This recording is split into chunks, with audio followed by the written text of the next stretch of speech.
नमस्कार प्रिय दर्शक बंधुओं, एक बार फिर स्वागत है आपका आपके अपने चैनल प्राचीन सच्ची कहानियां यूट्यूब चैनल में। तो दर्शक बंधुओं, वीडियो शुरू करने से पहले मेरा आपसे निवेदन है, यदि आपने अभी तक हमारा चैनल सब्सक्राइब नहीं किया है तो हमारे चैनल को सब्सक्राइब अवश्य कर लें, क्योंकि आपका एक सब्सक्राइब हमारे लिए बहुत महत्व रखता है। तो बने रहें बिना स्किप किए वीडियो के अंत तक। प्रिय दर्शक बंधुओं, महाभारत का युद्ध समाप्त हो चुका था।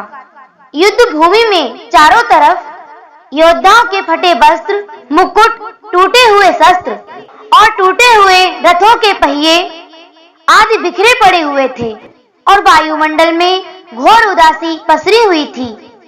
गिद्ध, कुत्ते और सियारों की डरावनी आवाजों के बीच निर्जन हो चुकी उस भूमि में द्वापर के सबसे महान योद्धा भीष्म पितामह सैया पर पड़े सूर्य के उत्तरायण होने की प्रतीक्षा कर रहे थे। तभी उनके कानों में एक परिचित ध्वनि आती है, प्रणाम पितामह। तभी भीष्म के सूख चुके होठों पर एक मरी हुई सी मुस्कुराहट तैर उठी और बोले, आओ देवकी नंदन कृष्ण, स्वागत है तुम्हारा। मैं बहुत देर से तुम्हारा ही इंतजार कर रहा था। तभी कृष्ण बोले, क्या कहूं पितामह, अब तो मैं यह भी नहीं पूछ सकता कि आप कैसे हो। प्रिय दर्शक बंधुओं, श्री कृष्ण की ये बात सुनने के बाद भी भीष्म पितामह चुप रहे और कुछ क्षण शांत रहने के बाद बोले, कुछ पूछूं केशव, बड़े अच्छे समय से आए हो। संभवतः मेरे शरीर छोड़ने से पूर्व मेरे अनेक भ्रम समाप्त हो जाएंगे। तभी भगवान श्री कृष्ण बोले, कहिए पितामह। तभी भीष्म पितामह ने कहा, एक बात बताओ कृष्ण, तुम तो ईश्वर हो। तभी कृष्ण ने बीच में ही टोका और कहा, नहीं पितामह, मैं तो आपका पौत्र हूँ, ईश्वर नहीं।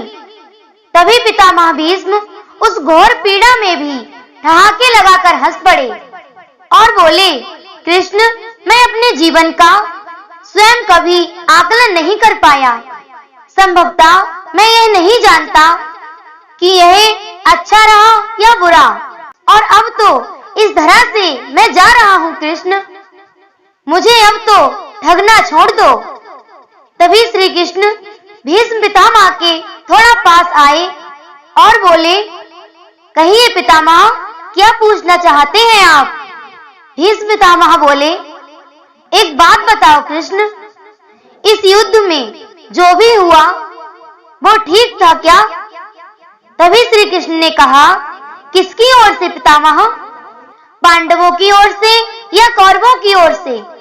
भीष्म पितामह ने कहा, कौरवों के कृत्यों पर चर्चा का तो अब कोई अर्थ ही नहीं रह जाता, लेकिन क्या पांडवों की ओर से जो कुछ हुआ वो सही था क्या। आचार्य द्रोण का वध, दुर्योधन की जंगा के नीचे प्रहार, दुशासन की छाती का चीरा जाना, जयद्रथ के साथ हुआ छल, निहत्थे कर्ण का वध, ये सब ठीक था क्या। तभी श्री कृष्ण ने कहा, इसका उत्तर मैं कैसे दे सकता हूँ पितामह, इसका उत्तर तो स्वयं पांडवों को देना चाहिए। मैं तो इस युद्ध में कहीं था ही नहीं पितामह। तभी भीष्म पितामह ने कहा, अब भी छलना नहीं छोड़ोगे कृष्ण। भले ही पूरा विश्व ये कहता रहे कि महाभारत अर्जुन और भीम ने जीता, लेकिन मैं जानता हूँ कृष्ण, यह केवल तुम्हारी और केवल तुम्हारी ही विजय है। मैं तो इस प्रश्न का उत्तर तुम्ही से पूछूंगा कृष्ण। भीष्म पितामह के इतना कहते ही श्री कृष्ण थोड़ा गंभीर स्वर से बोले, तो सुनिए पितामह, कुछ भी बुरा नहीं हुआ, कुछ भी अनैतिक नहीं हुआ, वही हुआ जो होना चाहिए। तब भीष्म पितामह ने कहा, यह तुम कह रहे हो केशव, मर्यादा पुरुषोत्तम श्री राम का अवतार कृष्ण कह रहा है। यह छल तो किसी भी युग में हमारे सनातन संस्कारों का अंग नहीं रहा, फिर यह उचित कैसे हुआ। तब भगवान श्री कृष्ण ने कहा, इतिहास से शिक्षा ली जाती है पितामह, लेकिन निर्णय वर्तमान की परिस्थितियों के आधार पर लेना पड़ता है। हर युग अपने तर्कों और अपनी आवश्यकताओं के आधार पर अपना नायक चुनता है। श्री राम त्रेता युग के नायक थे, मेरे भाग्य में द्वापर आया। हम दोनों का निर्णय एक जैसा नहीं हो सकता पितामह। तभी भीष्म पितामह ने करुणा भरे स्वर से कहा, मैं कुछ समझा नहीं केशव। तभी कृष्ण ने कहा, पितामह, राम और कृष्ण की परिस्थितियों में बहुत अंतर है। राम के युग में खलनायक भी रावण जैसा शिव भक्त होता था। तब रावण जैसी नकारात्मक शक्तियों के परिवार में भी विभीषण जैसा संत हुआ करता था, और तब बाली जैसे खलनायक के परिवार में भी तारा जैसी विदुषी स्त्रियां और अंगद जैसे सज्जन पुत्र होते थे। उस युग में खलनायक भी धर्म का ज्ञान रखता था, इसलिए राम ने उनके साथ कभी छल नहीं किया। किंतु मेरे युग के भाग्य में कंस, जरासंध, दुर्योधन, दुशासन, शकुनी, जयद्रथ जैसे घोर पापी आए, और उनकी समाप्ति के लिए हर छल उचित है पितामह। पाप का अंत तो आवश्यक है पितामह, फिर वह चाहे जिस विधि से भी हो। तब भीष्म पितामह ने पुनः प्रश्न किया, तो क्या तुम्हारे इन निर्णयों से गलत परंपराएं नहीं प्रारंभ होंगी केशव? क्या भविष्य तुम्हारे इन छलों का अनुसरण नहीं करेगा? और यदि करेगा तो क्या ये उचित होगा कृष्ण? तब भगवान श्री कृष्ण ने कहा, भविष्य तो इससे भी नकारात्मक आ रहा है पितामह। कलयुग में तो इतने से भी काम नहीं चलेगा। वहां तो मनुष्य को कृष्ण से भी अधिक कठोर होना होगा, नहीं तो धर्म समाप्त हो जाएगा। जब क्रूर और अनैतिक शक्तियां सत्य एवं धर्म का समूल नाश करने के लिए आक्रमण कर रही हो, तो नैतिकता अर्थहीन हो जाती है पितामह, और तब महत्वपूर्ण होती है विजय और केवल विजय। भविष्य को यह सीखना होगा पितामह।